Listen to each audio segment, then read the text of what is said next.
Studio Talk Show.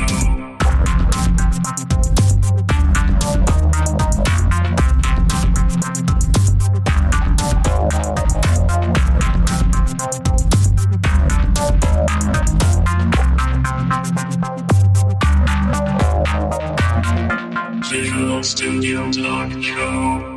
Bienvenue à une nouvelle émission du Visual Studio Talk Show. Le podcast, on discute d'architecture logicielle avec la plateforme Microsoft. Mon nom est Mario Cardinal et à la co-animation, je suis accompagné de Guy Barrette. Bonjour Guy. Hey, salut Mario, ça va bien? Oui, je vais bien. Pour le bénéfice aux auditeurs, nous on enregistre cette émission le 6 janvier 2021. Bonne année! Oui, bonne année à tout le monde. On va publier cette émission-là au début du mois de février, mais il n'est pas encore trop tard. On peut quand même souhaiter une bonne année à tous nos auditeurs. Et autre ça aussi, je pense qu'il n'y a personne qui est malheureux de dire bye-bye à l'année 2020. C'est une bonne année la plus réjouissante qu'on aura vécue. En espérant que 2021 soit mieux, mais bon... On enregistre là, puis... ça commence un peu mal. Ça commence un petit peu mal. Il y a simplement un coup d'État qui se prépare aux États-Unis, mais bon...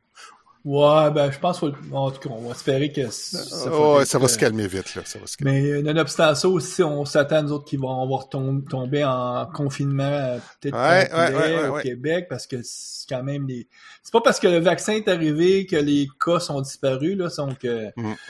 Mais moi, je me croise les doigts, là. Il y a eu, tu sais, mes enfants, des fois, à l'occasion, ils ont eu des tests, mais tout le temps, tout négatif. Donc, mes petites bulles, pas de COVID de mon côté. Donc, ça, c'est difficile avec des ados, hein. Oui. Donc, t'as beau essayer de les inciter à pas voir les amis, il y a toujours une occasion. Il y a toujours une... Hey, Mario, moi, j'ai terminé l'année en beauté en passant 2 certifications. Ah oui, j'ai vu ça sur LinkedIn que mais en plus, pas forcément avec de la technologie Azure, là, c'est d'autres technologies. Ben oui, j'ai passé, pour Kubernetes, j'ai passé ce qu'on appelle le Certified Kubernetes Application Developer, le CKAD. C'est un examen qui est assez tough. C'est du hands-on là, pendant 2 heures. C'est un examen qui est assez difficile. Ça, c'est qui est derrière cet examen-là de certification? C'est la CNCF, le Cloud Native Computing Foundation, qui est en l'air de Kubernetes, donc qui gère cet examen-là. Donc très difficile, puis très demandant. En fait, t'as pas le temps de répondre. T'as 2 heures pour faire l'examen, puis t'as pas le temps de répondre à toutes les questions tellement que c'est compliqué. C'est totalement hands-on, hein. Il y a aucun choix de réponse là. C'est on te donne des choses à faire, puis il faut que tu les accomplisses à la ligne de commande sur Linux là. Puis il faut que c'est du sport. Donc ça, j'ai passé ça. Puis suite après, j'ai dit, ben tiens, tant qu'à en passer un, on va essayer de terminer l'année en beauté. Et puis, j'ai passé celui de Google Cloud, le Google Cloud Platform. Mm-hmm. Donc, le Google Cloud Certified Associate Cloud Engineer. C'est un examen sur la plateforme cloud de Google. Donc, Puis tu avais déjà une certification avec Azure, hein? Azure, puis AWS aussi. Donc, je suis multi-cloud! Oh. Donc, très, très, très fier de ça. Ça a été... Vaporeux. Vaporeux, ouais. Ben, en fait, ce qui est le fun, c'est que ça te force à parce que, bon, Kubernetes, moi, je focus sur Kubernetes, puis on peut l'installer en mode manage sur toutes ces plateformes cloud-là. Mais en passant une certification, ça te force à bien comprendre la plateforme là, puis à focus, à élargir un petit peu ton champ de vision là. Donc par exemple sur la sécurité, sur le management, sur des choses comme ça. Donc pas mal fier de cette partie-là. Ça a fini l'année en beauté. Ouais, donc c'est une bonne nouvelle ça. Mm-hmm. Aujourd'hui, notre invité c'est Marc Gagnon. Bonjour Marc. Salut, Marc. Bonjour. Vous savez, Marc Gagnon, le seul au Québec. Il y a juste moi qui ai ce nom-là. Non, mais je vais juste pour mettre les choses claires. Là. Il y a vraiment que moi qui ai ce nom-là. Mais c'est un nom tellement peu commun que même, je pense qu'il n'a jamais été utilisé à la télévision, hein. Jamais, non, jamais. T'as raison, Marie. Puis en plus, Marc, je pense que tu joues au hockey aussi, hein. Ça se peut, peut-être, mais en tout cas, on me l'a dit souvent, par exemple. Puis on m'a parlé de Suzy en masse. Ah oui? Ouais. Mais, les éditeurs en Europe qu'on a, ils vont se demander, mais de quoi qu'il parle? Mais de quoi il parle, ce connard?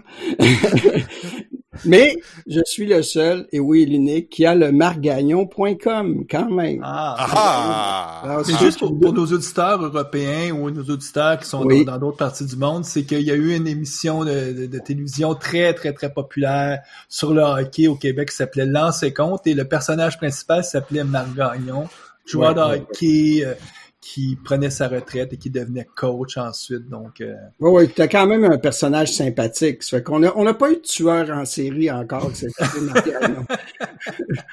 On le souhaite pas. On le souhaite pas. Mais non, c'est ça. C'est pour ça que souvent je me logue en marquant Marconi, Gagnoni, parce que c'est faire différent un peu.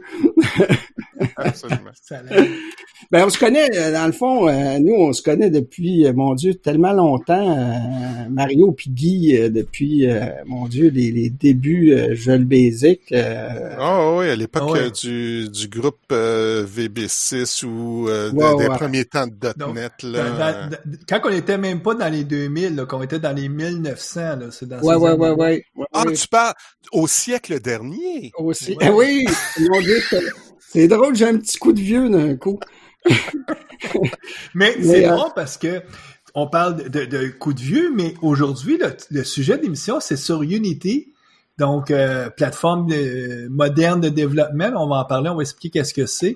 Donc, c'est pas parce que on a, avec les années, de plus en plus de cheveux blancs qu'on cesse d'être innovateur puis d'aimer les nouvelles technologies, parce que s'il y a quelque chose qui te représente, Max, c'est quand même ton côté innovation, ou en tout cas, être toujours dans la nouveauté. Ça, c'est Non, mais d'un, je suis content. Mon Dieu, je suis content que tu me dises ça. D'un, moi, je trouve que c'est une belle qualité. C'est de la curiosité. Je te dirais, à la base, j'ai tout le temps été comme assez curieux de remettre en question ce qui se fait. Donc, oui, effectivement. Parce que si on retrace un peu ton profil, juste pour aider les auditeurs qui ne te connaîtraient pas. Écoute, avant même qu'un produit comme SharePoint apparaisse, on parle ici, là, fin des années 80, début des années 90, toi, tu étais dans le monde web et tu as développé essentiellement bon, c'est pas SharePoint parce que... CMS, on va dire que c'est un CMS à l'époque. Ouais, un CMS qui était populaire, puis tu avais beaucoup de clients. Et tu as fait le saut, après ça, dans les années... quand SharePoint est arrivé, tu as vu... T'étais déjà des mémoire, CMS. Mario. Je me souviens pas de ça du tout. T'as une très bonne mémoire. Ben oui, continue. Première version de SharePoint, je te dirais qu'on était en compétition. Faire peut-être un wrap-up rapidement. J'ai fait de l'informatique large, je pense, pas mal jusqu'à temps de travailler pour Fujifilm. Puis j'étais beaucoup en Californie, à Silicon Valley.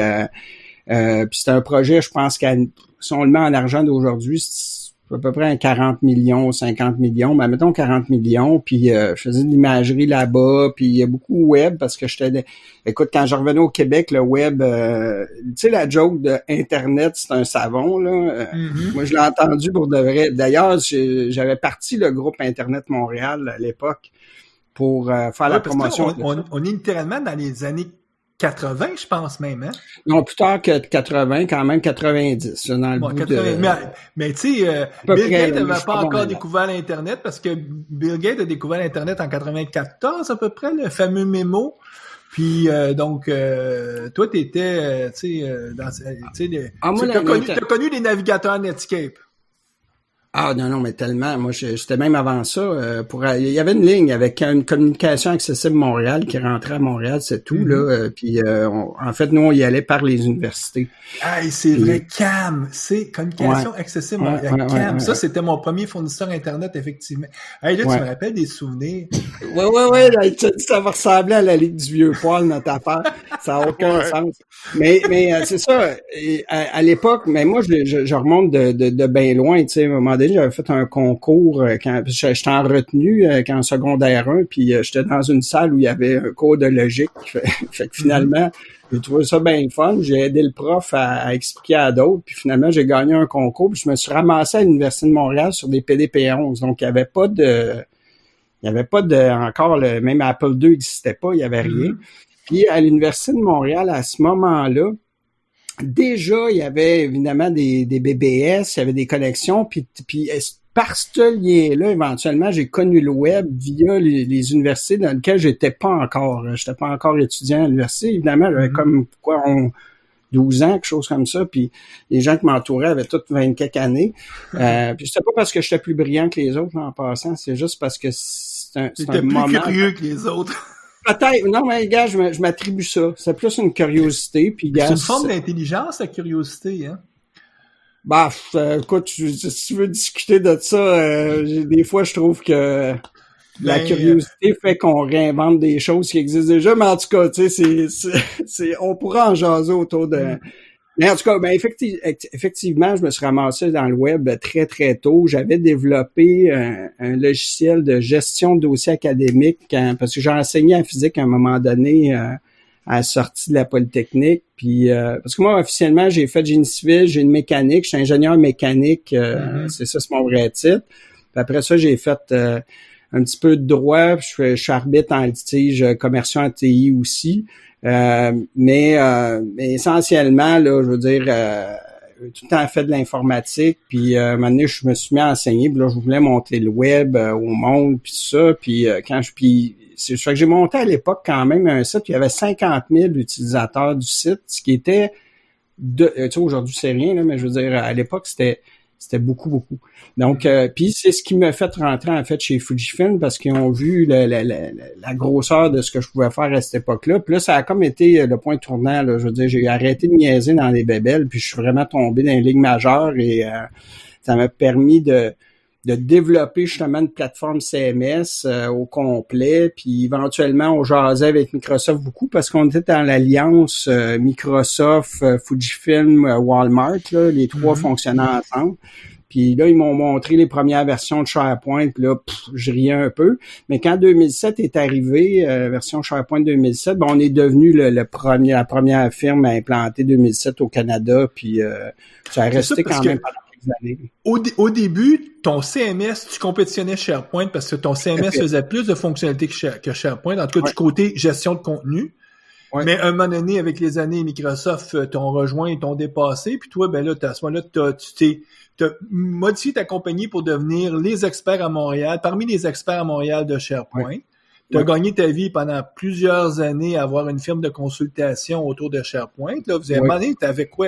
Plusieurs employés, là, vous étiez... J'étais à un moment donné 57. Oh! 57, ouais. Est-ce que c'est là que j'ai eu le plus de fun? On s'en reparlera. Parce que j'ai beaucoup aimé ma gang, là. J'ai salué vraiment. Mais c'est difficile de gérer une entreprise avec des employés et tout, là.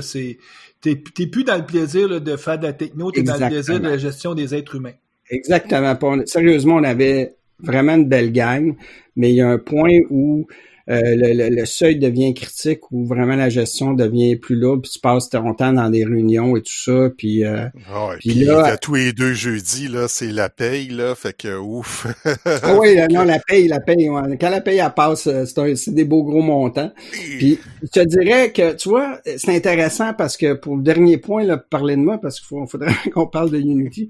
À partir de là, tu vois, je commençais à avoir moins de fun, parce que je suis un gars qui a géré des bonnes équipes, qui a géré des gros projets, mais j'ai tout le temps beaucoup aimé mettre les mains dedans. Puis là, bon, SharePoint, on s'entend qu'à un moment donné, Microsoft, tu sais, c'est devenu plus mainstream, on va dire, là, de s'installer sur Windows Server 12 un moment donné, puis tu sais, c'était plus comme un projet fort, là, c'était comme plus une commodité.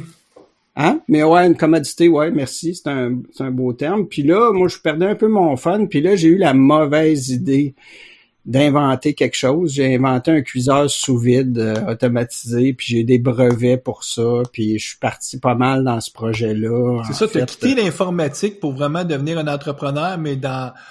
puis là, tu retrouvais finalement ta force en physique puis en génie. Ah oui, oui. Ah oui, non, mais écoute, ce cuiseur-là, là, ça a touché à tout et j'ai fait le produit de A à Z. C'est un équipement commercial, les microcontrôleurs, la programmation web connectée à ça. C'était très technique, là, on s'entend. Jusqu'à un moment donné où le produit était fait, puis là, je cherchais, je suis allé voir je sais pas si je devrais le nommer, mais en tout cas, autant Toki que les grands chefs ici à Montréal pour faire de la bouffe pour ce cuiseur-là. Puis étant donné qu'il en faisait, qu'il comprenait pas trop le principe, j'ai finalement ouvert une cuisine pour faire ma bouffe moi-même parce qu'il me manquait le partner, le bon partner là, pour faire. Ça fait que je me suis rendu pas mal là, puis en recherche de financement, puis j'ai tout le temps continué pareil à faire des mandats en techno, beaucoup plus, je dirais, on va faire un bon lien, un lien intéressant pour Unity, c'est beaucoup plus en je rentre, je détecte ce qui va mal, je donne une vision, puis je ressors. Là, dans le cas du projet qui est là, j'ai été appelé pour ça. Parce que il y avait beaucoup de développement qui avait été fait sur toutes sortes de langages, puis il y avait un manque de vision, puis il y avait un manque de cohérence. Finalement, j'ai trouvé plusieurs petits problèmes, mais entre autres, on faisait de l'animation, pas de l'animation, mais on faisait de la modélisation 3D dans cette firme-là qui... c'est ça, là, on parle plus de ton cuiseur. Là, non. Le cuiseur, c'est ça. Ange Québec est là-dedans avec du financement et tout ça. Ça fait qu'on, mais éventuellement, justement, j'ai reçu un appel vraiment pour autre chose, pour venir aider une équipe là qui battait de l'aile un petit peu. Puis c'est dans ce mandat-là que là, tu t'es familiarisé avec Unity. Puis c'est ça qu'on va discuter aujourd'hui. Qu'est-ce que c'est? Oui, c'est pour ça, là, j'ai essayé de me raccrocher à Unity un petit peu. Le contexte de ton... Oui, vas-y. Je réussis à te suivre. Ah, ok, ouais, ben c'est ça. Donc, pour faire une histoire courte, comme en 4 temps, tu as créé un CMS très tôt dans ta vie. Après ça, tu es devenu un expert, une firme d'expertise en SharePoint. Tu as quitté un moment donné l'informatique pour créer une entreprise qui était avec un produit qui était en tout cas une innovation technologique. Et là, puis en parallèle, vu que tu faisais de la consultation comme expert en informatique, ben, tu te retrouvais à un moment donné à toucher à tout ce qui touche le domaine du jeu, le domaine de la modélisation. Pour ce client-là, puis ça t'a amené finalement à te familiariser avec Unity. Est-ce que je résume bien?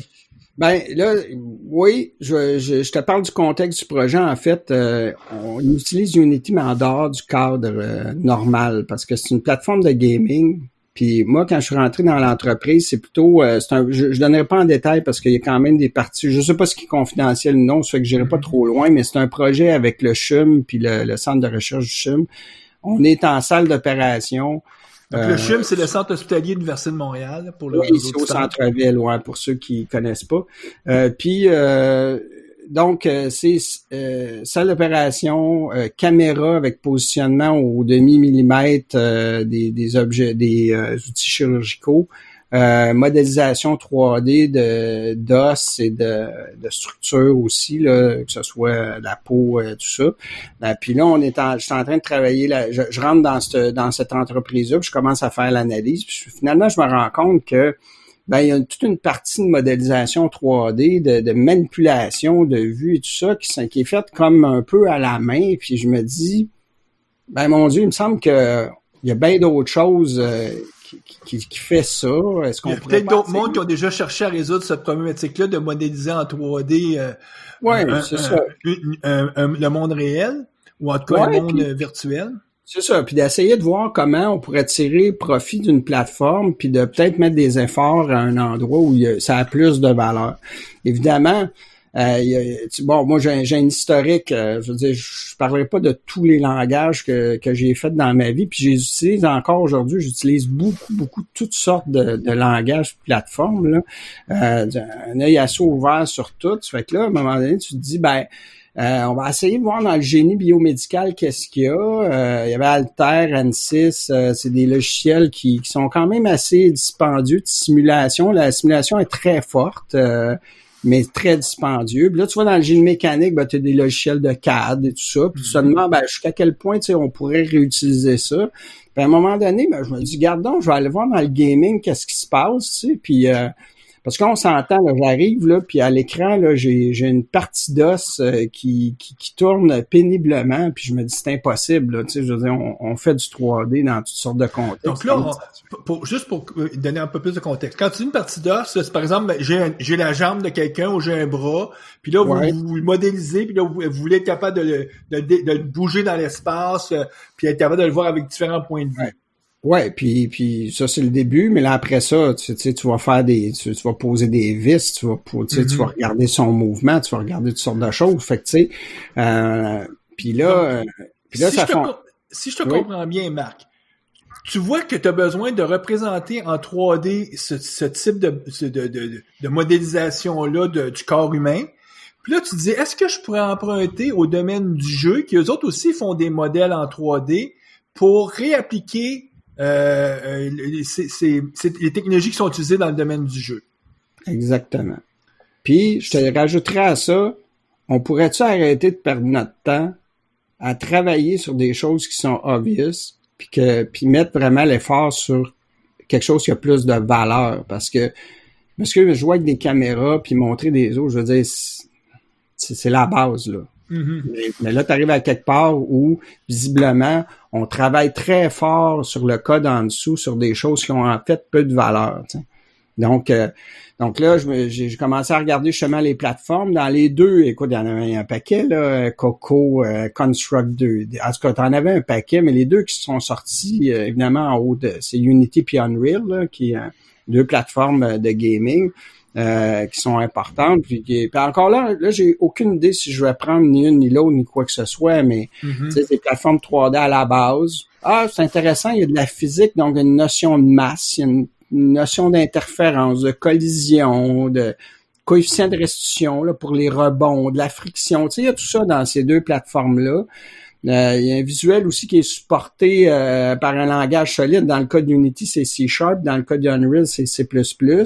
Donc, tu sais, on est dans des langages solides. On n'a pas une espèce de langage inventé. Ça m'agace tout le temps, là. Aller dans des langages un peu nébuleux, puis mélanger toutes sortes d'affaires, ça m'intéresse moins. Là, on parle de multiplateforme, multi-usagers, puis aussi la notion, évidemment, dans le gaming, c'est un objet est là et tu tournes ta caméra autour. Ça a l'air niaiseux, ça, mais beaucoup dans les logiciels 3D, on va déplacer l'objet. Puis en fait, l'objet, tu veux pas le déplacer parce qu'il y a une référence par rapport à d'autres objets et tout ça. Ce que tu veux, c'est bouger des caméras autour de tes objets. Puis dans les plateformes de gaming, c'est entendu, c'est conclu. Fait que là, tu arrives avec ces plateformes-là, tu gagnes ça automatiquement. Puis en plus de ça, la plateforme va s'améliorer, tu vas gagner en vitesse sans avoir une ligne de code à faire de plus. Donc, c'était ça, moi, mon idée. Donc, vous avez ce besoin-là. Là, ce que tu fais, c'est que tu dis, là, je vais convaincre mon équipe qu'on devrait, au lieu de faire à la main puis de rebâtir à partir de zéro, utiliser Unity. Vous avez analysé Unity ou Unreal. Finalement, vous avez décidé d'aller avec Unity puis d'utiliser Unity pour être capable de faire tous ces modèles-là dans le domaine du génie biomédical. Génie biomédical, exactement. Puis donc, c'est une utilisation, puis là, je vais en parler un petit peu plus loin, c'est une utilisation qui est pas classique, là. Donc ça, il y a des questions aussi là-dessus, là, si tu peux parler de pérennité, tout ça, mais tu regardes Unity versus Unreal, ben là, tout d'un coup, tu as une large communauté, tu cherches sur le web, tu as de l'aide. Tu sais, si on compare Unreal, c'est une plateforme qui est un petit peu plus puissante, un peu, mais en C++, j'aimais moins aussi parce que C'est moins managé. Puis quand tu as une équipe, puis que là, il y a du monde qui commence à faire des erreurs à gauche pas à droite, puis à dépasser des arrays, puis à créer des memory leaks, j'aimais moins ça.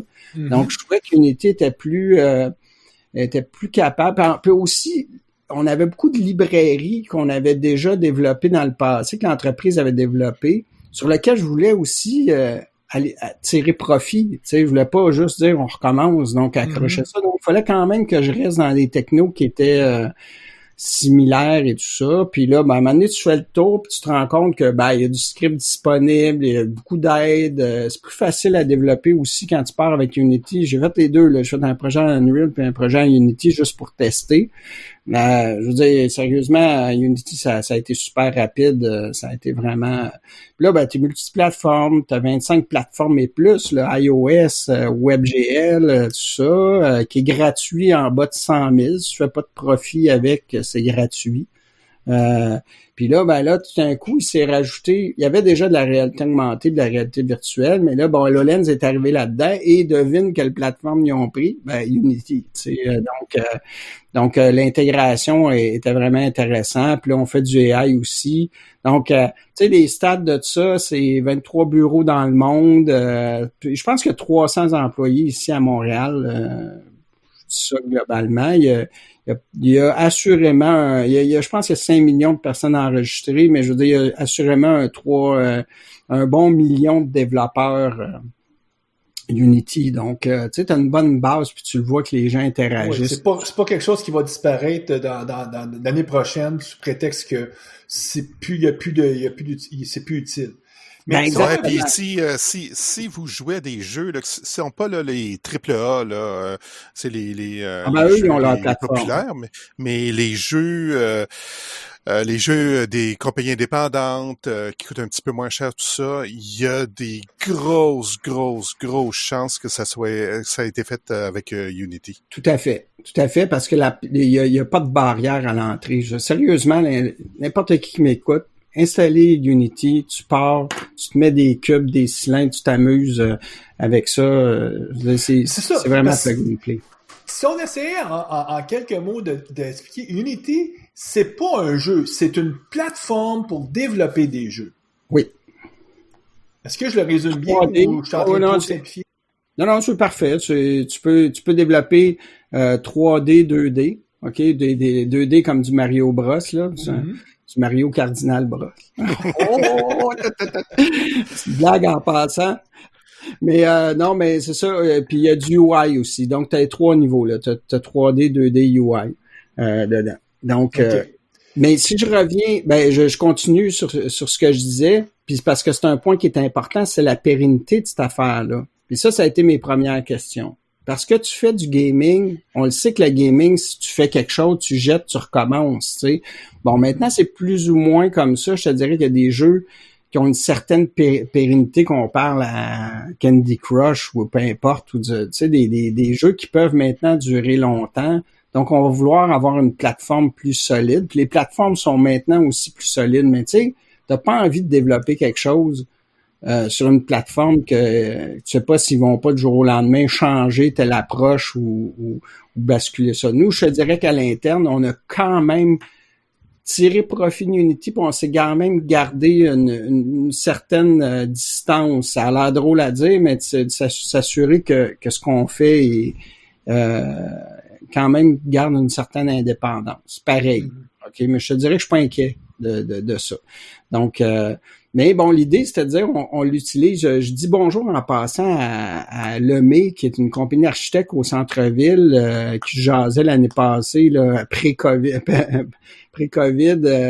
Eux aussi utilisent Unity dans un mode non conventionnel pour la construction. Eux autres font le REM, puis tout ça, là, ils font les stations du REM. Puis c'est intéressant parce que c'est des questionnements qu'on avait là, tu sais, à se dire, écoute, oui, on s'embarque là-dedans, mais on veut que faut prendre conscience qu'il y aura toujours des décisions qui vont être prises plus orientées sur le gaming, mais on a vu quand même que Unity ouvrait la porte vers la construction, l'automobile et tout ça, donc c'est vraiment un vœu d'aller toucher d'autres domaines. On voit que les gens qui ont des besoins de modélisation en 3D il y a comme une tendance lourde que tout le monde s'enligne sur la plateforme Unity en se disant, ben, ça va devenir notre base, parce que les autres aussi, ils veulent pas recommencer à faire des objets pour visualiser, pour montrer, visualiser des cônes, des carrés, des cubes, là. C'est très basique. Donc, ils disent, peux-tu prendre quelque chose qui existe déjà? Puis, pas mal tout le monde s'enligne vers Unity. Donc, même si, est-ce qu'on pourrait même dire, Mac, que si demain matin, le domaine du jeu changeait tellement que Unity serait plus utilisable pour le domaine du jeu, ce qui n'est pas prévisible, là, mais imaginons, faisons l'hypothèse que dans le cas que c'est quand même c'est open source, donc ça pourrait quand même continuer à vivre juste pour les besoins de modélisation 3D. Ah, tout à fait. Moi, c'est le pari que je fais. Puis de toute façon, je suivrai les modifications quand même de la plateforme parce que la base, je veux dire, déjà, ils ont rentré le Entity Component System qui est une approche assez différente, là, qui est data-driven, qui vont mettre de plus en plus dans Unity.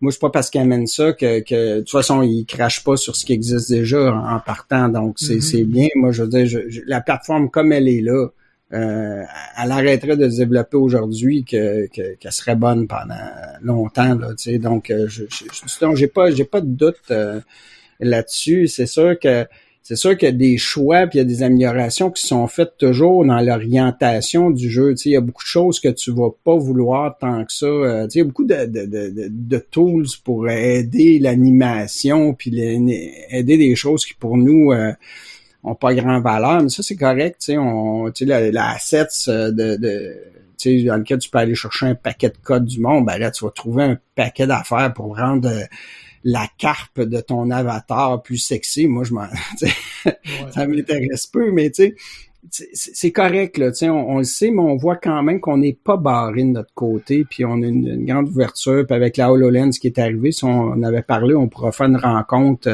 spécifiquement là-dessus, parce que nous, on l'utilise. C'est sûr que on va te réinviter, Marc, pour qu'on parle de ton expérience avec le HoloLens, parce qu'on veut parler du HoloLens, mais on se disait qu'avant de parler du HoloLens, ça serait bien de parler de Unity, parce que... Oui.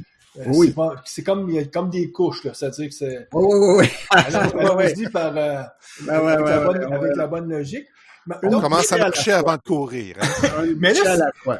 Mais Max, là, on comprend pourquoi tu t'es intéressé à Unity. Ça, c'est quelque chose que t'as démarré avec ça il y a quoi, 24 mois, 18 mois à peu près sur... J'avais déjà vu Unity à un moment donné dans un projet un peu médical aussi. C'est un dentiste de l'Ontario qui avait commencé une initiative là-dessus. J'avais vu ça un peu. J'avais fait un genre de faisabilité là pour lui, pour qu'il puisse voir comment. Puis le potentiel était vraiment intéressant. Donc c'est sûr que tu sais ces idées-là ne sont pas venues par hasard. Là, tu sais, c'est la somme des recherches que j'ai faites à un moment donné qui me dit gars, on va regarder dans cette direction-là, puis on va voir ce que ça peut nous donner. Là, c'est un peu... Mais de façon plus intensive, c'est quoi les 12 derniers mois, 18 mois? Intensive de je dirais 2 ans. 2 ans, OK. 2 ans solides, 2 ans. Non, mais c'est bon parce que tu sais quand on a tu sais pour aider juste nos auditeurs à dire ben là on prend pas quelqu'un qui a commencé avec ça il y a 3 semaines. Tu sais ça fait 2 ans que tu es dans Unity solide, que tu en fais de façon intense, donc on a la bonne personne pour nous parler de Unity. Ouais, ben en fait il y a 4 ans, mais mettons oui un vrai solide, un vrai bon 2 ans. OK. Fait que pour peut-être tu sais, parler d'Unity parce qu'on parle beaucoup de, tu sais, évidemment, c'est un environnement 3D. La seule affaire qu'il faut un petit peu s'ajuster dès le départ, c'est que c'est pas la règle de la main droite. Vous souvenez-vous de ça, la règle de la main droite? Ton XY puis le Z était vers toi. Oui. Bon, ben, là, en Unity, c'est XY, c'est en même place, mais le Z, il est par en avant, il rentre dans l'écran parce que, évidemment, le bonhomme avance, c'est donc, tu sais, donc, puis on va jouer avec des quaternions au lieu des angles l'air, là, pour des raisons. Puis là, quand tu mélanges ça avec les caméras que tu as dans une salle d'opération, qui eux autres ont leur référentiel, avec la HoloLens qui a son référentiel, là, il y a une belle dynamique intéressante à régler, je dirais, de coordonner tout ça. Puis, mais à la base, ça t'amène quand même des objets en 3D avec du mouvement et tout ça, avec des layers puis des vues. Mais essentiellement, qu'est-ce que c'est? Unity, en fait, c'est je vais vous amener le terme game object, OK? Vous voyez pas ça comme la fin du monde, mais c'est des objets c'est comme une arborescence normale de répertoire, là, mais c'est la même chose, là. C'est des game objects dans des game objects. Donc, en concret, si vous avez un avatar, ben, un avatar, il a sa carpe, puis il a son épée, puis il a ses bottes. Ben, les bottes et la carpe et l'épée sont dans l'avatar, dans l'objet avatar. Donc, tu peux, puis si tu veux y mettre une sphère sur la tête, puis n'importe quoi, puis un cylindre dans la main, puis n'importe quoi, ben, tu vas l'embarquer dans ton avatar. Donc, quand tu vas déplacer l'avatar, ben, tout va suivre avec, ce qui est tout à fait logique, là. Donc, un game object de base, ça a un objet transformation, transform, on appelle. Donc, qui est la position, la rotation, puis son scale. Puis, enable ou non. Puis, le layer sur lequel il va être visible. Donc, c'est vraiment que ça qu'il y a à la base. Donc, n'importe quel objet va avoir ces trois composantes-là.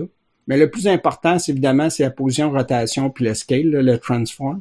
Parce que c'est ça, faut pas oublier que le but, c'est de faire de la visualisation. Oui. D'où pourquoi tu es capable de faire des rotations, tu es capable de faire des déplacements, des translations là, dans le monde. Parce que là, ça t'a ramené vraiment, toi, à toute ta base que tu avais appris en génie, en ingénierie, c'est-à-dire faire des transformations de coordonnées, là, de passer d'un monde eulaire, revenir dans un monde... j'oublie le nom, le terme. Ben, moi j'utilise les quaternions. J'utilise plus les l'air, là, parce que l'air, t'as un deadlock, là, quand t'arrives au pôle, c'est qu'on l'utilise pas, là, à cause de ça. Mais quaternion, c'est pas grave, là, mais je veux dire, oui, c'est toutes ces Donc là, il va falloir que tu me fasses mon éducation un peu, parce que moi, quaternion, je vois le mot 4, donc je me dis, il y a probablement comme 4 coordonnées. Ah, c'est cute! Je pense pas que ça vienne de là, mais peut-être que oui. C'est des nombres irrationnels, en fait. C'est la façon d'identifier. Mettons, tu veux identifier ta rotation d'un objet. Tu vas avoir une rotation par rapport à X, Y, puis Z. OK, ça, c'est normal.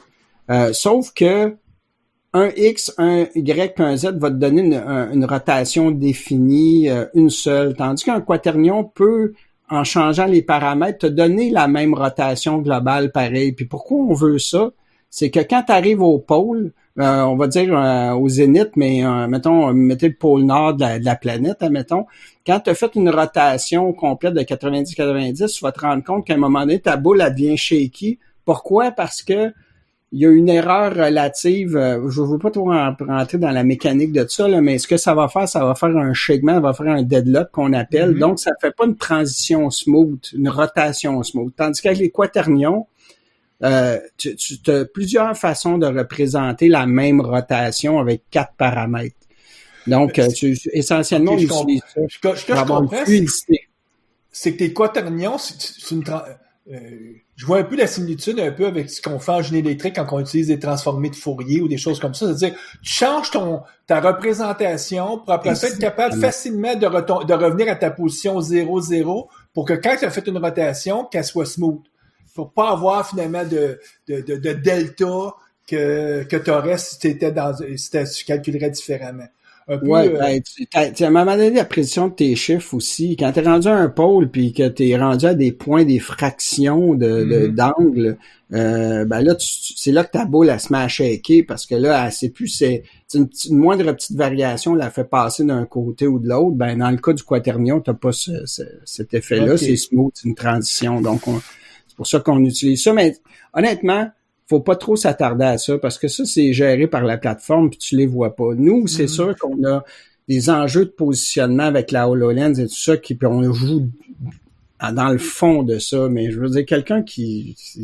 fait un jeu, lui, il sait pas en arrière de la couverte qu'il y a des quaternions. Parce que là, je vous ai écouté, là. Tu sais, là, vous avez des formations d'ingénieurs, tous les deux, là. Moi, j'ai pas passé par là. Et puis, c'est comme, t'es pas un ingénieur, toi? Non, je sais pas, j'ai pas la petite bague, moi. T'as pas eu un certificat ingénieur, quelque chose? Oui. T'étais pas un Microsoft engineer? Ouais.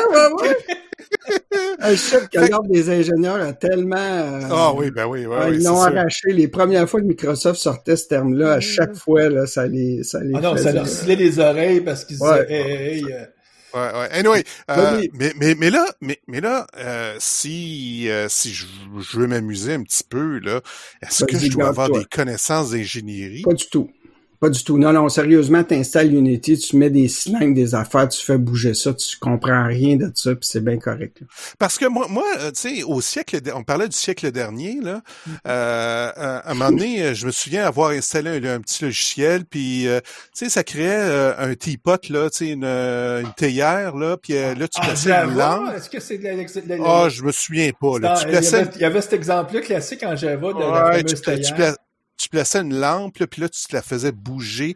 Puis là, tu faisais générer une image, mais là, ça prenait 3 heures. Là, c'était pas avec le OpenGL, c'est ça? Oh, je me souviens pas. Mais j'avais pas besoin de connaissances très approfondies. Donc, c'est un petit peu la même chose? Non, on n'a pas besoin de rien de ça. Il y a du monde.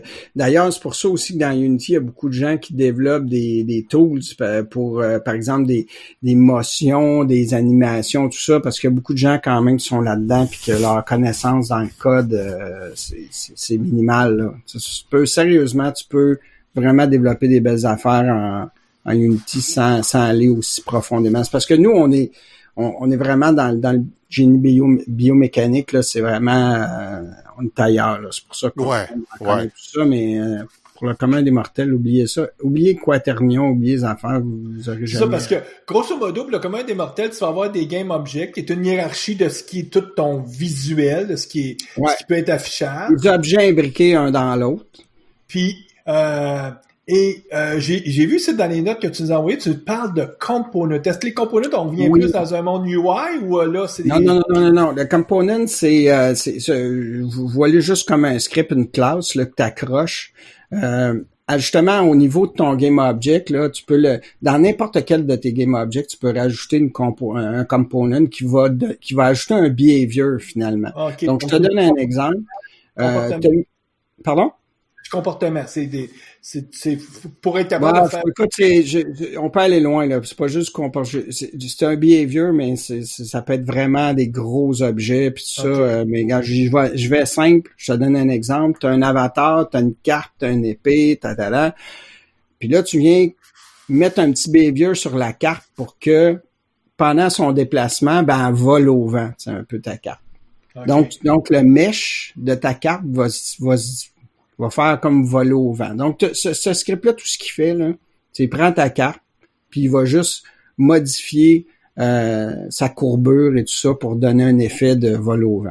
Mm-hmm. Puis, tu dis, j'ai une épée, j'aimerais ça la mettre étincelante, t'as un behavior qui va jouer avec les couleurs de ton épée, puis qui va faire comme un reflet, un scintillement qui passe. Puis là, ce behavior-là que tu as mis sur l'épée, si tu l'as bien programmé, peut-être tu peux le coller sur la carte, puis là, tout d'un coup, ta carte, elle devient étincelante aussi. Tu comprends-tu? Puis il doit y avoir tout un marché, ou en tout cas de behavior, de components déjà préfabriqués que tout le monde utilise. Oui, puis c'est dans les assets, tu peux en trouver, puis tout ça, puis tu peux acheter vraiment des morceaux, puis éventuellement, ça devient intéressant, parce que si tu fais un jeu, tu peux te dire, tu te promènes avec ta petite épée, tout ça, mais t'as le package étincelant, ça fait que tu vas juste vendre des behaviors, dans ton propre jeu, là, tu vas activer des behaviors étincelants pour que ton épée reluise. Si tu payes le 99 cents. Eh oui! OK. Comme dans Fortnite, là, les gens qui achètent des costumes. Tous tes costumes, je te dirais, même tes pouvoirs, là, tu sais, je peux avoir un avatar, toi, Guy, t'en as un autre, puis on combat, puis quand un coup que je t'ai combattu, j'ai gagné certains de tes behaviors, là, tu sais, donc ça peut être pas seulement des scripts aussi bêtes que faire reluire ou ça peut être aussi des comportements, il y a des bruits aussi, hein, ça c'est une autre affaire, tu peux accrocher au niveau de ta carte un bruit. Puis là, les gens vont t'entendre. Puis je pourrais même te faire acheter un package spy qui va te permettre que ta carte fasse moins de bruit, pour que tu sois moins détecté. Mais c'est vraiment des applications vraiment localisées de petits behaviors un peu partout. Puis ça peut être autant le mesh render pour les meshs, des rigid body pour le poids, tout ce qui est du côté physique, les colliders pour tu rentres dans, tu sais, justement quand t'envoies une balle sur quelqu'un, tu peux accrocher des caméras aussi, tu sais, les first person shooters, c'est ça que c'est. T'as une caméra, tu vois ce que tu sais, puis tu peux avoir une caméra de côté, tu peux avoir une caméra en arrière de toi. Ben, tu peux rajouter ça, par exemple, à ton avatar. Puis nous, ben évidemment, on va se servir aussi des caméras pour montrer certaines parties du corps. Si je le ramène à ce que nous autres on fait. Puis évidemment, ben tu peux développer tes scripts comme tu veux. Puis, est-ce que la plateforme t'offre aussi des fonctionnalités pour simplifier tout ce qui serait multijoueur avec, tu sais, des concepts de room, c'est-à-dire des... Ben oui, tu sais, Photon, c'est un des plus connus, là, qui te permet justement de te joindre à une salle, un room, puis éventuellement, les gens qui sont dans cette room-là, ben leurs coordonnées 3D vont être synchronisées à travers tous les participants, mais tu peux synchroniser à peu près n'importe quoi, là. Ça doit pas être facile, là, parce que là, je me souviens au début, au siècle dernier, quand les premiers jeux multijoueurs sont sortis, là, Doom, là, puis tout ça, là, il fallait tous chacun code leur propre système de multijoueurs, là. Regarde ça, tout ça c'est fait. Tu te casses pas le basic, t'installes, je pense même Photon, si t'as pas, je pense que t'as pas au moins 50 salles, ils te chargent rien. Puis tu synchronises, tout le monde synchronisé là-dessus, c'est vraiment c'est des behaviors aussi, les components que je te parlais, c'est un component que tu mets, mettons dans ton avatar, puis lui automatiquement va streamer sa position, puis il va aussi synchroniser la position des autres. Écoute, t'as rien à faire. Si j'avais eu à développer ça, je veux dire, sérieusement, l'optimisation de tout ça et tout, c'est un cauchemar, là. Puis là, tout ça, c'est inclus, là. C'est inclus dans le cas de Photon, c'est inclus si tu l'utilises pas beaucoup, si ton jeu est pas si prisé que ça, mais dès qu'il va commencer à être prisé, il va falloir que tu payes. C'est pas cher, tu commences à faire de l'argent. Oui, c'est ça. C'est ça. Je t'écoute, là, on voit que la plateforme elle est pas pauvre, elle est très riche, donc on peut faire vraiment tous les scénarios les plus usuels dans le monde du gaming. Et comme tu disais un peu plus tôt, c'est pas juste pour rouler sur un PC Windows, tu peux rouler ça sur du iOS, tu peux rouler ça dans le monde Android, donc c'est quoi, une quinzaine de 25 dont WebGL. Ça, c'est intéressant parce que tu peux tout de suite embarquer sur le web. Évidemment, tu as des contraintes, là, hein. Quand tu es en WebGL, tu n'as pas les mêmes, entre autres, tes fichiers temporaires que tu peux stocker, dépendamment dans quel OS tu te trouves. Ça va marcher avec UWP, là, Unified Windows Platform, Windows, Apple, tout ça, mais bon, dans certains autres, ils n'ont pas vraiment d'espace de stockage, puis là, peut-être que tu pourras pas l'utiliser, mais tu sais, le file system de Windows, tu pourras pas l'utiliser ailleurs, mais je veux dire, ça reste quand même un peu des détails, là. Vas-y, Guy. Oui. OK.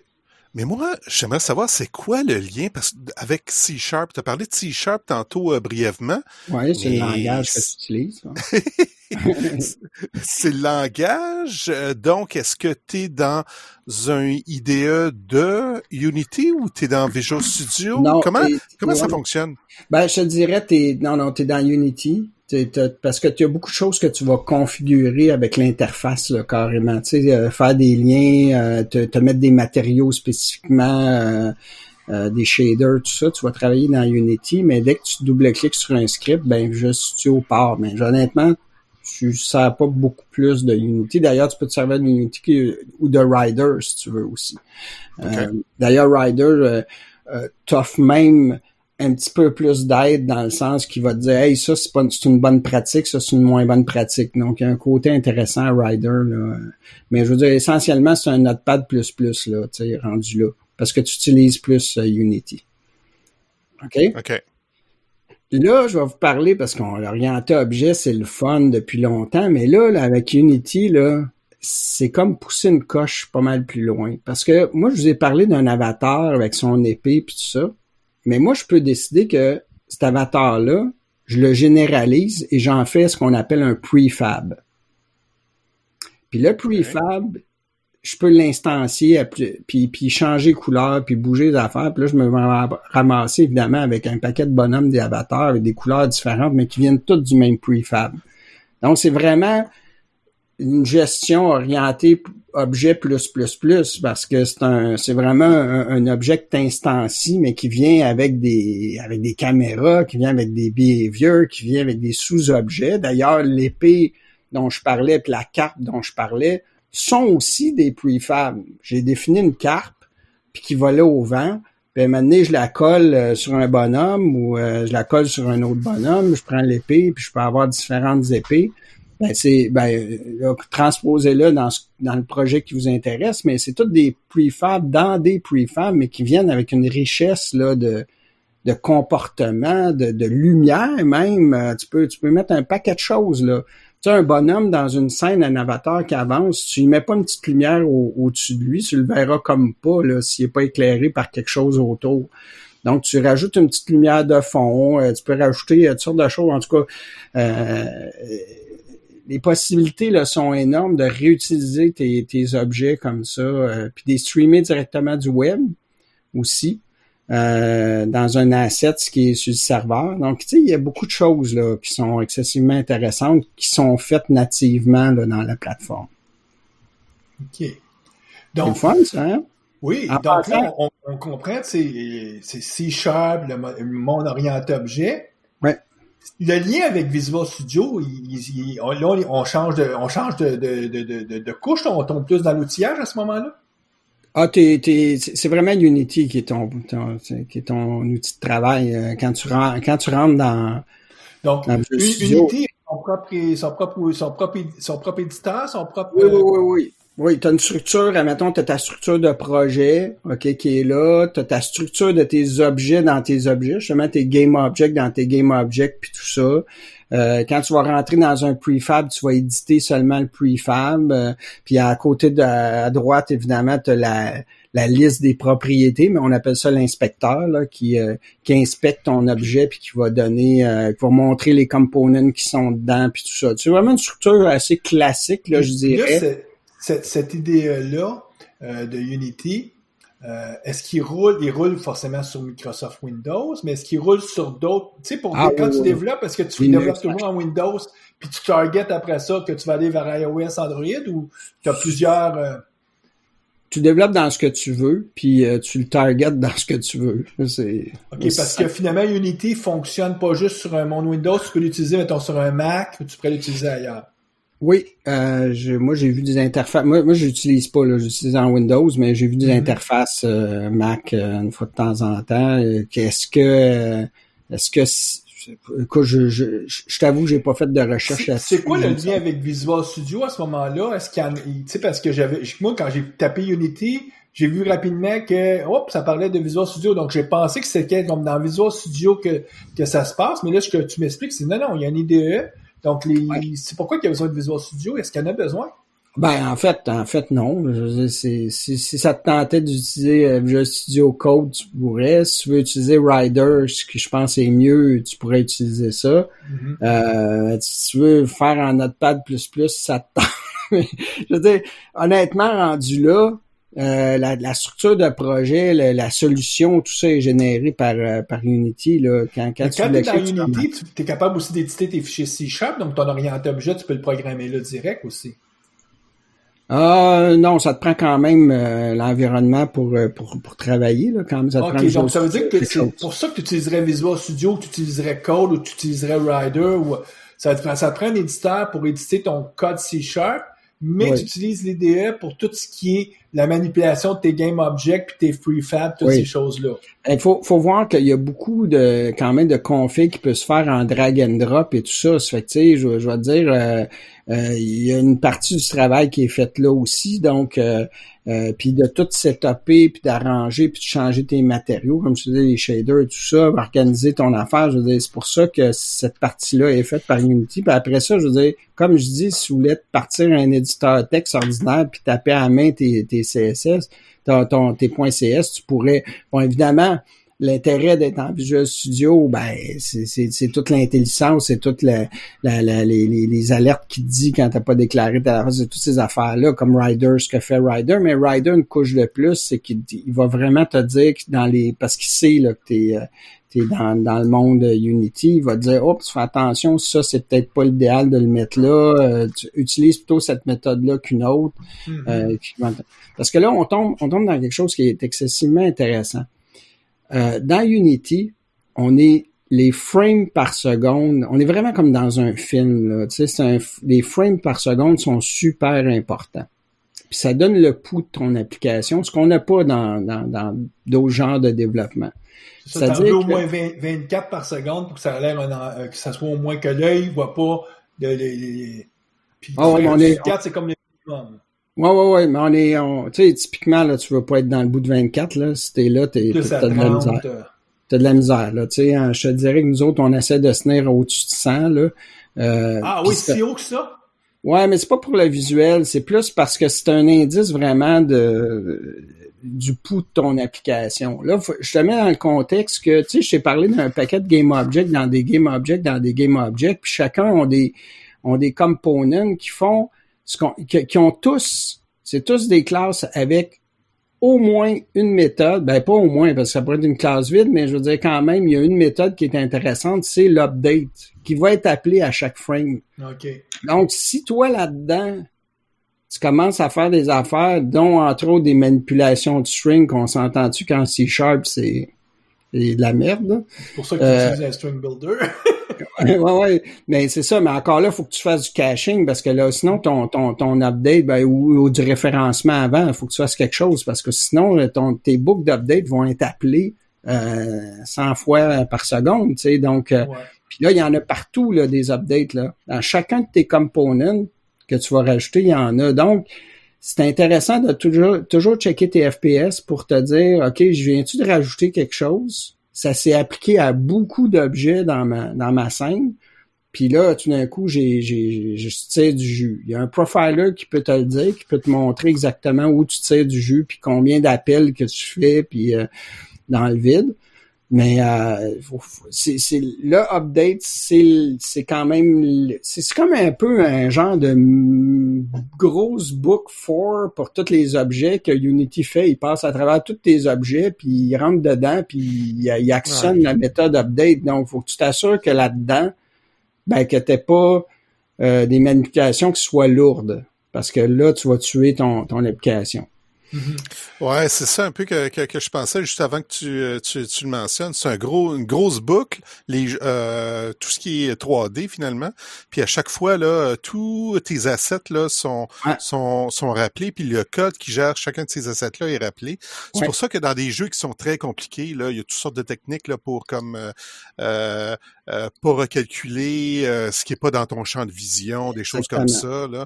Parce que mais sinon, ça, c'est un point intéressant parce que Unity va justement pouvoir gérer avec les caméras puis la profondeur de les caméras. Puis justement de pas faire du rendering sur quelque chose que tu vois pas. Parce qu'il y a un coût. Ah oui, il y a un coût, c'est sûr, il y a un coût énorme. Puis Unity aussi va s'amancher pour travailler avec des shaders puis de pousser ça dans le GPU le plus possible pour être sûr que ce soit lui qui fasse les manipulations. Mais il faut voir que le shader est appelé à la fin. Tu sais, dans la séquence, là, il y a un paquet d'updates, mais avant ça, tu sais, on va par exemple, l'engin physique va être appelé parce que l'engin physique, c'est lui qui est à la base. Son objet, il tombe. Et lui, à toutes les 200 millisecondes, c'est un fixe update parce que ta balle qui tombe, elle peut pas être ralentie par ton code. Faut qu'elle tombe à temps défini. t'as mentionné le terme shader. Peux-tu expliquer c'est quoi? Parce que je l'ai vu souvent, mais je suis pas capable d'expliquer c'est quoi un shader. Ben, un shader, c'est un petit bout de code qui va être appliqué vraiment au niveau du pixel, au moment du rendering. Donc, c'est à la fin complètement, quand les objets ont été positionnés, quand tout a été placé, puis que ton late update est fait, c'est-à-dire qu'il y a un autre update qui peut être fait après tous les updates. Un coup que ça c'est là, mais là, l'engine va faire son rendering. Puis le rendering va être fait vraiment de façon à ce que si il y a moins d'importance, ben il va se remettre ses updates, puis le rendering va glitcher un peu. Puis c'est ça que tu veux pas, parce que là, visuellement, ça va faire dur. Mais c'est fait vraiment dans les dernières couches. Puis ce que ça fait, c'est que ça va passer à travers typiquement un mesh. Là. Un mesh, savez-vous ce que c'est un mesh? C'est des vertices avec des triangles. Là. C'est des polygones. Ce que le commun des mortels appelle des polygones, là, mais ça n'existe pas. Là, mais je veux dire, utiliser ce terme-là, ben tu vas mettre une texture dessus, un matériau et tout ça. Puis là, parce que de la lumière qui vient, parce que ça, ben l'apparence de ton show va changer. Ton bleu sera tout à fait bleu, va être plus éclatant, plus ci, plus ça. Ben, c'est une action qui est faite au niveau de chaque pixel, là. Ça fait que, puis c'est ça. C'est à ce moment-là, c'est un petit bout de code. Je te dirais faire du shader, programmer des shaders, là, c'est honnêtement un petit cauchemar. Tu sais, t'as envie d'avoir, des gars qui font ça, moi, je pense que c'est des gars qui ont une façon de penser, c'est tellement microscopique comme interaction, puis ça a tellement un effet global. C'est très, c'est particulier comme programmation. Ça prend un mindset particulier pour faire ça. Là. Oui, c'est un mindset très particulier, puis je vous dirais, oubliez ça, on est rendu trop loin, vous toucherez jamais à ça, et c'est tant mieux. Mm-hmm.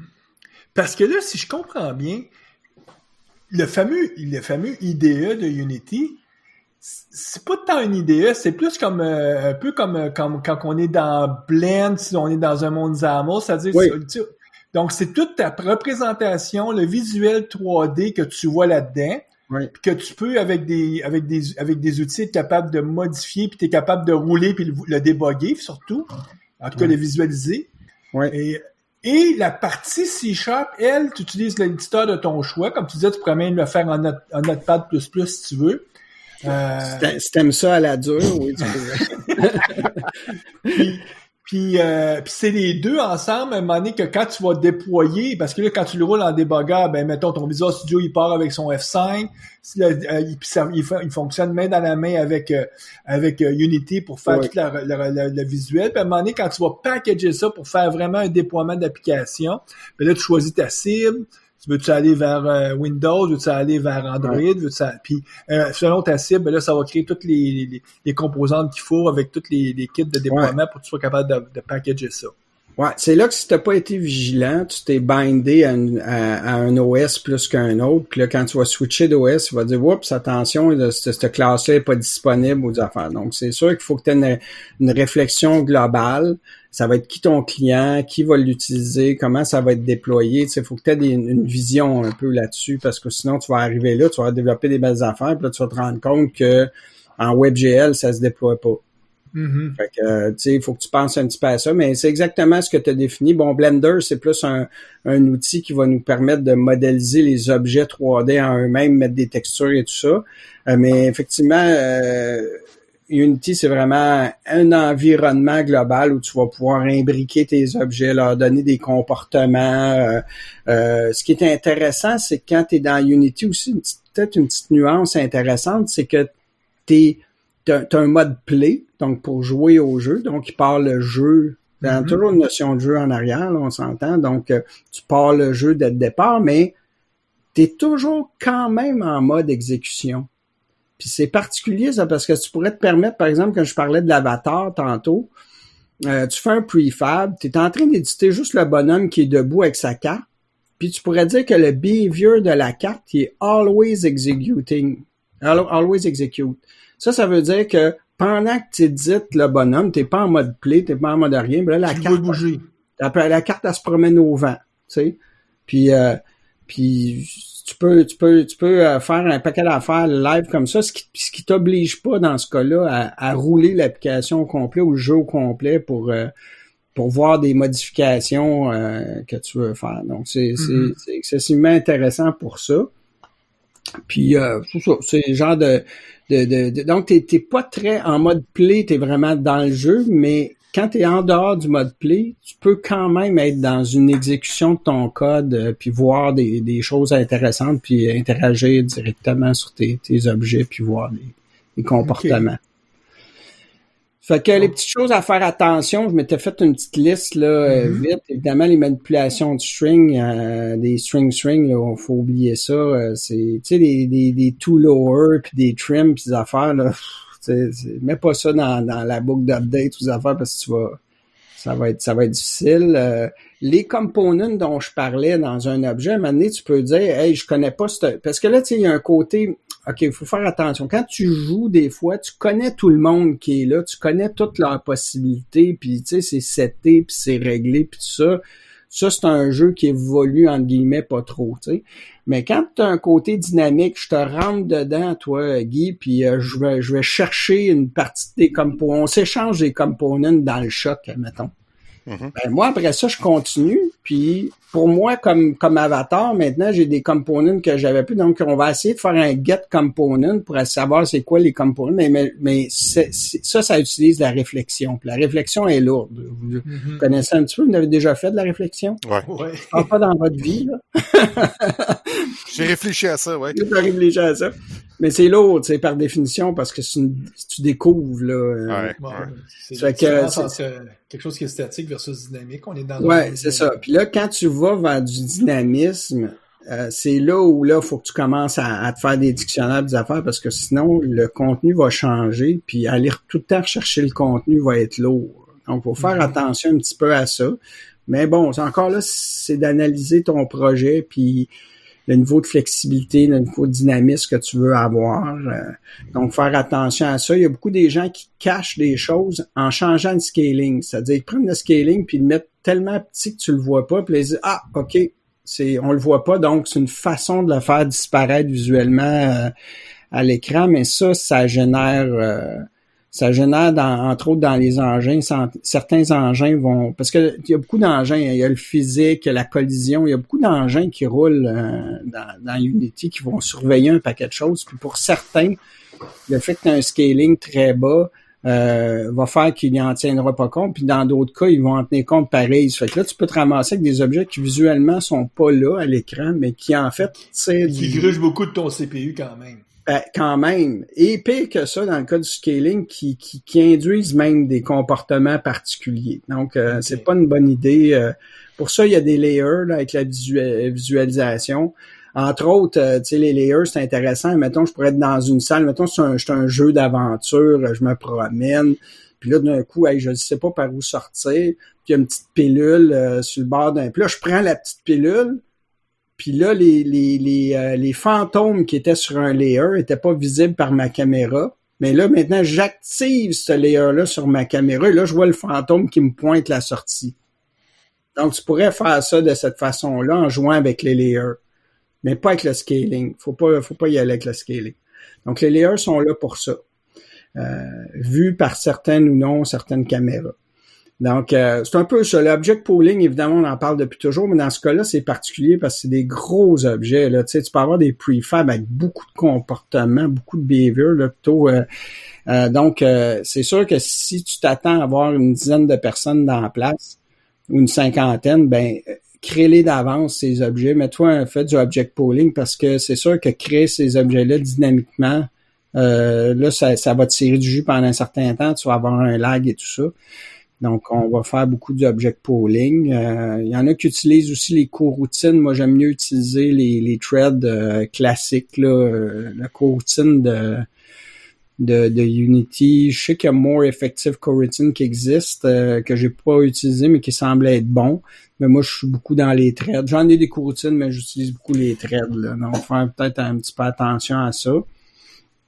Je suis un peu dans la liste, mais honnêtement, vous allez installer Unity, vous allez mettre des affaires là-dedans, ça va bouger, vous allez être content, là. Je veux dire, mais si tu veux faire un jeu professionnel, ben là, il faudra que tu maîtrises la plateforme oui. pour ton besoin pour y arriver. Oui. Mais jamais perdre le focus, c'est qui ton client final. Ça, c'est souvent l'erreur que je vois. Il y a des paramètres que tu mets dès le départ. Ils peuvent changer avec le temps, là, c'est pas un problème, mais quand même, il faut que tu te poses la question qui on target. Parce que tu peux te ramasser à développer vraiment une application pour la mauvaise plateforme ou en tout cas puis là c'est ou avec des tu sais n'importe qui va dire on veut des FPS, mais est-ce que dans certains jeux les FPS sont si importants? Est-ce que c'est plutôt la flexibilité qui va te donner un meilleur jeu? Tu sais c'est tout ça qu'il faut évaluer en tout cas si on le voit d'un point de vue gaming là, c'est un peu ça. Fait que oui. À ce temps-ci, Guy prendrait la parole et dit, mais là, pratico-pratique, là, comment on fait tout ça? T'en plein ça, là. Hey, moi, ça m'intéresse, j'ai écouté ça, là, puis là, je veux faire bouger les affaires, là, puis je veux créer un avatar. Je commence par quoi? Non, Guy, je vais te demander retiens ta question pour dans 5 minutes. Je voudrais juste prendre 5 minutes avec Marc pour qu'il m'explique juste quelque chose. Oui. On va faire une émission juste sur les HoloLens. Mais on s'entend sur une plateforme pour faire des jeux, donc là, tu vois tout le monde en 3D, tu as des caméras et tout. Puis l'équipe de Microsoft a décidé quand même pour le HoloLens d'utiliser Unity. Pourquoi?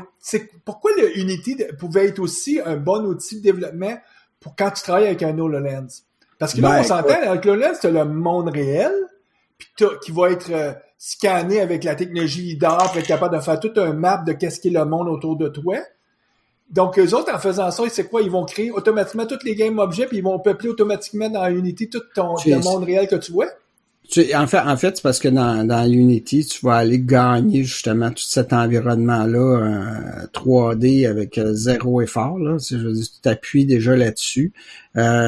Effectivement, tu vas pouvoir mettre des objets dans un espace 3D sans que ça te coûte rien. Je veux dire, il y a eu zéro développement par rapport à ça. Il y a eu un petit peu de développement sur la partie holographique.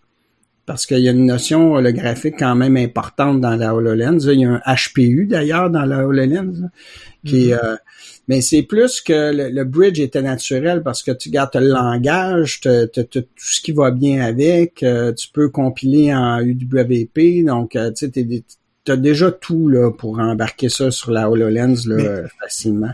Mais eux, ils ont dû, probablement, à ce moment-là, il a fallu qu'ils rajoutent la partie interactivité, c'est-à-dire toutes les gestures que tu peux faire dans un HoloLens pour dire que tu veux faire un double tap, tout ça, c'était pas là par défaut dans le... Non, mais il y avait déjà, je me rappelle plus la compagnie qui faisait ça, là. Tu sais, c'est une petite barrette, argenté que tu mettais sur le bureau puis ça détectait tes mains là. À un moment donné, tu vois Elon Musk là qui tourne un moteur là, c'est exactement ça qu'il y a sur son bureau là. C'est tellement j'aime beaucoup Elon Musk en passant, mais je veux dire ça c'était du show là. Je veux dire, c'est quelque chose qui existe depuis 5 ans facilement. Show off. En tout cas, il a réussi à vendre ses idées de grandeur, puis tous les projets cool, c'est lui qui les fait. Ça fait que on va y tenir ça. Puis j'aime beaucoup sérieusement ce qu'il fait. C'est juste que quand tu vois ça c'est facile. Là, ça existe depuis facilement 5 ans. Je me souviens plus la compagnie avec ça. Là. C'est un espèce de petit détecteur, ça voit tes mains, puis ça donc, eux autres avaient déjà fait ça, puis ils avaient déjà intégré avec Unity. Donc c'était déjà intégré dans Unity, cette partie-là, justement, reconnaissance des mains, tout ça, tu sais, je veux dire, déjà avec la Kinect, puis tout ça, ça avait été... donc, il y avait une continuité qui était facile, je te dirais, avec Unity, parce que tu avais tout un monde 3D que tu n'avais pas à... Puis tout l'avancement aussi, là, tu t'appuies, c'est la même idée que nous autres, hein, je veux dire, tu t'appuies sur une plateforme qui est solide puis qui va progresser. Nous autres, il y a peut-être 8 mois qu'on a basculé, il y a eu une nouvelle version. Écoute, on a doublé de puissance en installant juste la nouvelle version, là, tu sais. Donc, il y a toute une optimisation, tu sais, qui tu vas gagner, puis toutes des fonctionnalités, il y a beaucoup de choses là, qui sont là-dedans. Donc, c'est un chemin naturel pour Microsoft. Puis, de toute façon, il y a beaucoup de travail à faire sur la lunette elle-même. Là. En passant, je dirais qu'en ce moment, c'est la meilleure, OK? Mais, je veux dire, Apple en sort une, il y en a d'autres qui existent. Tu sais, je suis pas sûr qu'ils vont tenir leur edge, mais c'est sûr que maintenant, aujourd'hui, tout le monde qui développe la réalité augmentée focus sur Unity là. Ouais, ben clairement c'est un domaine qui va être très, très, très en demande dans le futur. Marc, je veux pas parler plus de HoloLens. On fera une émission spécifiquement là-dessus. Oui, on va s'en regarder un petit peu. Ça va être intéressant. Non, il y a du stock à dire, il y a du bashing à faire sur Microsoft aussi. C'est correct. On aime ça. J'espère que vous n'avez pas d'allégeance parce que moi, j'en ai pas.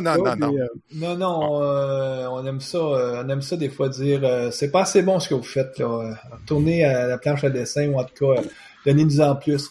Mais avant de passer au côté pratique, donc avant de donner à Guy la possibilité qu'il pose sa question pratique, je sais que tu n'es pas un expert dans le domaine du jeu, mais je suis juste curieux de savoir si tu as une opinion là-dessus. C'est-à-dire que on s'entend, Unity, le but, c'était pas c'est de faire une plateforme de jeu qui aujourd'hui satisfait probablement comme 80% des besoins des gens qui font des jeux.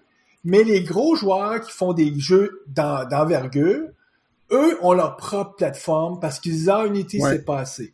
Ouais. Mais est-ce que tu entrevois qu'avec l'évolution avec les années futures, qu'à un moment donné, ce qu'on fait aujourd'hui avec des plateformes maison, par exemple pour créer des jeux, je pense à ce qui se fait à Montréal beaucoup là avec les Ubisoft et tout. Est-ce que ce qu'on fait aujourd'hui, on peut entrevoir que dans 5 ans d'ici, dans Unity, on va être capable de le faire. Probablement que les Ubisoft vont continuer à avoir leur propre plateforme parce qu'ils vont faire des jeux encore plus avancés. C'est-à-dire que, tu sais, aujourd'hui, Unity, ça fait ce que, au début des années 2000, c'était quasiment impensable à faire, là. Oui, mais ta question, la réponse est simple, oui, parce que, regarde, moi, j'étais consultant chez Ubisoft quand même pendant 3 ans, 4 ans, je sais pas. Puis à l'époque, il y avait leur plateforme, puis il y avait d'autres plateformes, puis ils en essayaient tout le temps une ou deux, tu sais, pour voir ce qu'ils pouvaient faire avec ça. Mais tu sais, eux développent, tu sais, de façon très pointue, puis gardent leur edge de cette façon-là. Et en plus, c'est des beaux crédits en recherche et développement, tant mieux pour eux. Donc, je les vois pas. Tu sais, Unity va chercher une masse importante avec une belle plateforme. Puis c'est le Unreal, moi, qui m'agace un petit peu. C'est une plateforme un petit peu... Ben, ils m'agacent pas, ils feront bien ce qu'ils veulent, mais ce que je veux dire, c'est que... Puis je leur souhaite beaucoup de succès, là. Ce que je veux dire, c'est que c'est une plateforme qui est plus haut de gamme, donc qui va chercher un petit peu plus les jeux... Triple A, mais en même temps, on le sait très bien que ces compagnies-là vont avoir leur plateforme à eux. Donc... je sais pas c'est quoi leur marché, là. Tandis que Unity se sont dit, gars, on va faire un super de belle plateforme, facile à l'entrée. Je vous dis, il y a pratico-pratique. Le Guy, là, va downloader Unity. Il va tenir par la main. Tu vas partir un projet, il va te créer ta solution, il va tout faire. Tu vas tomber dans Unity, tu vas te mettre des cylindres, des affaires, tu vas faire bouger ça, tu vas être heureux. C'est sérieusement, là, il y a pas de barrière à l'entrée. Tu rentres là-dedans, c'est facile. Après ça, évidemment, c'est comme n'importe quoi. Là, tu peux juste faire tourner des cubes puis être bien heureux. Si tu veux faire autre chose, ben là, tu vas approfondir. Mais je pense que ce marché-là a un potentiel déjà ça a prouvé son potentiel, mais oui, ils vont tranquillement pas vite intégrer des fonctionnalités plus pointues. Ça serait peut-être intéressant qu'on fournisse peut-être avec le lien, il y a une vidéo qui a été tournée d'une espèce de trailer je me souviens plus le lien, mais en tout cas, c'est un bonhomme qui se promène, qui rentre, puis qui finit dans un tunnel et tout ça. Mais quand vous regarderez le vidéo, sachez que ce vidéo-là n'a pas été édité par après. C'est vraiment Unity qui le fait. C'est vraiment du recording de Unity. Le bonhomme se déplace, avance et tout ça. Puis la qualité, il y a des poussières dans l'air, il y a des reflets. Écoute, ils ont la peau, écoute, c'est vraiment impressionnant ce qu'ils ont fait. Moi, je pense que, regarde, on s'en va juste vers une belle plateforme qui se développe bien puis qui est solide. Donc, oui, effectivement, il y aura toujours Ubisoft qui va être en avance et tout ça. Mais moi, je trouve ça juste parfait, là. Ça pousse la compétition encore plus loin. Ça fait juste nous aider. On est juste sur une belle vague, là, avec cette plateforme-là. Puis, je suis sur le site d'Unity présentement. Il y a une section qui s'appelle Learn. Puis il y a plein de formations là. Il y en a pour débutants, il y en a pour personnes plus avancées là, tout ça. Donc ouais. Tu peux y aller aussi avec ça, mais je te dirais, regarde, ton meilleur ami là, YouTube, t'embarques là-dessus, tu cherches ce que tu veux faire, puis ça va très bien. Moi, j'en ai vu quelques-uns de genre, c'est plus encadré là, tu sais. Mais quand tu cherches quelque chose précisément à faire, va-t'en sur YouTube, il y a des exemples, il y a beaucoup de monde qui en font, tu seras pas perdu là. Mm-hmm. Peut-être perdu dans le choix. mais Unity, est-ce que c'est plus qu'un projet open source? C'est-à-dire que si c'est un projet open source, on s'entend qu'il y a des contributeurs. Les contributeurs viennent de différentes compagnies, donc sont souvent sur le payroll de Microsoft, en tout cas de différentes compagnies. C'est ce qui fait je vais t'arrêter sur l'open source. Là. Moi, je suis pas trop convaincu que c'est open source. Non, là. c'est pas un projet. Donc, il y a une vraie compagnie derrière Unity. Là. Oui, c'est Unity Technology. Puis c'est quoi leur modèle d'affaires à ce moment-là? Ben, le modèle d'affaires, c'est tout simplement de te laisser aller, puis quand ton jeu il est payant et tout ça, avoir des redevances là-dessus, là, puis c'est pas des redevances qui sont énormes. Donc, quand tu as un certain volume, là, tu as des royalties à payer. Ouais. Ah, OK, je comprends. En bas de 100 000 de revenus, ils t'achalent pas. En haut de ça, puis tu peux regarder, là, c'est quand même un peu défini. Évidemment, si t'es une espèce de jeu de l'enfer, tu vas vouloir signer une entente avec eux autres pour réduire tes frais un peu, mais c'est un peu l'idée là, quand on regarde ça. Mais à ce moment-là, si c'est pas un projet open source, eux ils ont des équipes de développeurs à l'interne qui travaillent juste pour eux autres. Là. Oui. Ben oui, à Montréal. T'en as 300, quelque chose comme 300 à Montréal, là, ici. Mm-hmm. Il y a 23 bureaux à travers le monde. Quelque chose de même. Là, puis, Unity, est-ce que c'était une compagnie, une start-up initialement? Je veux juste essayer de comprendre l'histoire ou c'était des gros joueurs en arrière qui les ont lancés? Écoute, ton guess est le meilleur que le mien. Va sur Wikipédia puis elle va le voir. J'ai aucune idée. J'ai aucune idée. Honnêtement, rendu là, moi, j'ai... Donc, tu disais pour débuter, je vais sur le site d'Unity, je download Unity, je fouille un petit peu sur YouTube, je m'amuse, puis ça occupe les longues soirées de confinement là qu'on va avoir là en février. Oui, puis écoute, je te dirais même dans les assets, tu iras voir les assets un peu de... Il y a beaucoup de gens qui ont si tu veux t'acheter pour 24$ un Candy Crush, là, tu peux carrément l'acheter puis modifier puis mettre la face de tes enfants dessus à chaque fois qu'il y a un bonbon qui explose. Là.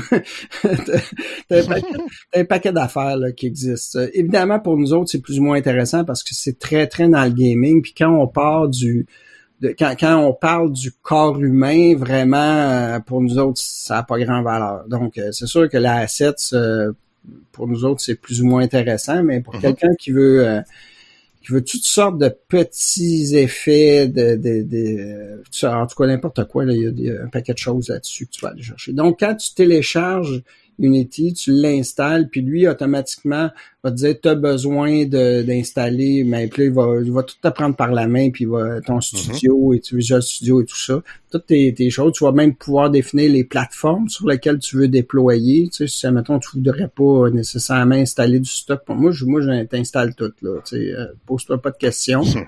T'installes tout. Puis je te dis, tu vas partir, tu vas mettre des affaires, tu vas faire play, puis tu vas voir des belles affaires tout de suite. C'est vraiment un environnement qui est facile. Excellent. Okay. Hey, ça me donne le goût. Même si j'ai pas le temps. Non, c'est le fun, vous allez voir. Hey, le seul bémol que je vais vous dire tout de suite, si quelqu'un, parce qu'il y a du 3D, il y a du 2D, puis il y a du UI, OK? Le seul bémol, si quelqu'un se dit « Hey, c'est le fun, je vais me faire un logiciel financier avec ça », et non. Non.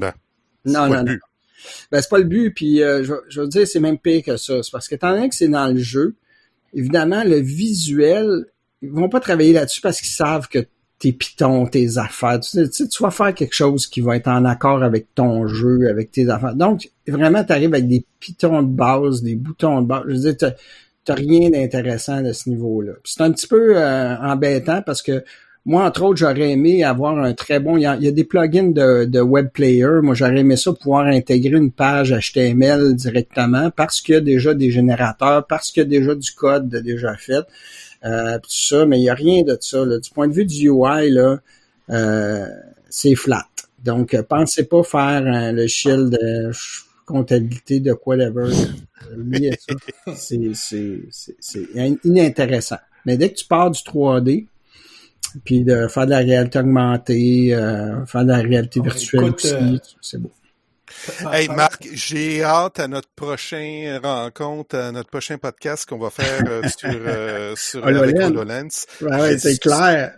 J'ai super aimé notre discussion aujourd'hui. Mais pendant que vous terminiez justement sur le côté un peu plus pratico-pratique, je suis allé voir, moi, sur Wikipédia. Bon, juste pour l'histoire, c'était créé, c'est une compagnie du Danemark originalement, qui est fondée au début des années 2000, qui s'appelait attends, c'est quoi le nom exactement? C'était Over the Edge Entertainment. Et renommé Unity quelque part dans les années 2010. Probablement en 2005, non? Il me semble qu'en 2005, ils ont fait une annonce au Apple, je sais pas trop quoi. Puis c'était comme... En 2004 qui a été fondé. Ouais, c'est ça, en 2006, il avait gagné avec Apple comme la technologie la plus prometteuse pour justement, parce que les autres, ça permettait de faire des jeux pour l'iPhone. C'était ça qui est surtout. Ouais, c'est ça. C'est un point tournant, là, pas mal dans l'histoire de 2005-2006 là, pour Unity. Mais moi, ce qui me frappe surtout, c'est que sont allés publics il y a quelques mois maintenant, cet automne, sont allés publics sur Nasdaq. Puis, écoute, maintenant, la compagnie est évaluée à 13,7 milliards de dollars. Et c'est pas pour rien, c'est parce qu'ils sont vraiment, ils sont la plateforme pour faire de la réalité augmentée. Ils ont presque aucune compétition sérieuse, là.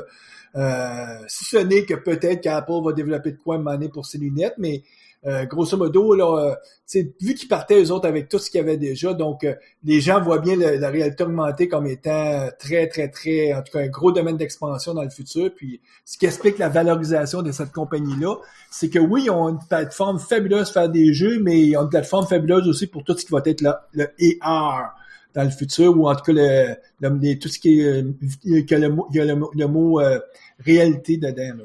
Ouais, ben moi ce qui m'intéressait là-dedans, c'est vraiment que c'est une plateforme qui s'était ouverte à d'autres domaines. Moi, s'ils l'avaient pas fait, ça m'aurait insécurisé. J'aurais dit oups, ok, s'ils font une twist vraiment trop gaming, là tout d'un coup j'ai développé quelque chose, puis la pérennité de mon client, je veux dire, moi je lui assure que de construire quelque chose pour longtemps. Donc là, l'ouverture là-dessus, le fait l'endossement, le nombre d'utilisateurs, de programmeurs de ça, l'espèce de facilité aussi à rentrer là-dedans rapidement, c'est toutes des dimensions moi qui me donnait un bon feeling. Puis c'est un feeling d'être quand même il y a au moins 2 ans. Là. Ouais. Le début de ça, c'est quasiment 2 ans et demi, 3 ans.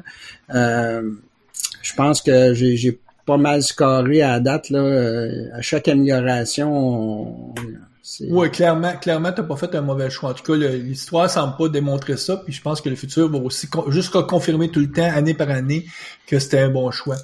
Oui, je pense que oui. Écoute, Marc, on va te remercier là-dessus. On te revoit plus tard cette année pour parler de votre expérience avec le HoloLens. Puis entre-temps, pour tous nos auditeurs soit qu'ils ont un intérêt, ou en tout cas, le mot de la fin, ça va probablement être « Go! Allez-y! Rien ne vous arrête! » Oui, allez-y. Sérieusement, c'est l'approche est facile. Je veux dire, vous allez aimer, vous allez faire des petites choses, vous allez vous amuser, là, ça, c'est certain.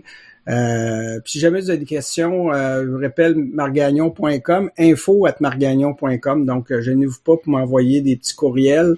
Je peux vous guider, vous orienter. Vous perdrez pas votre temps. C'est quelque chose de solide. C'est une belle... je pense que ça arrive à un bon temps aussi. Parce que le 3D est omniprésent là maintenant dans plusieurs applications. Donc, non, c'est une belle plateforme. Bon, sur ce, on va souhaiter, nous autres, bonne programmation à nos auditeurs. Bon confinement. On va les revoir le mois prochain, donc à la prochaine. Au revoir. Merci.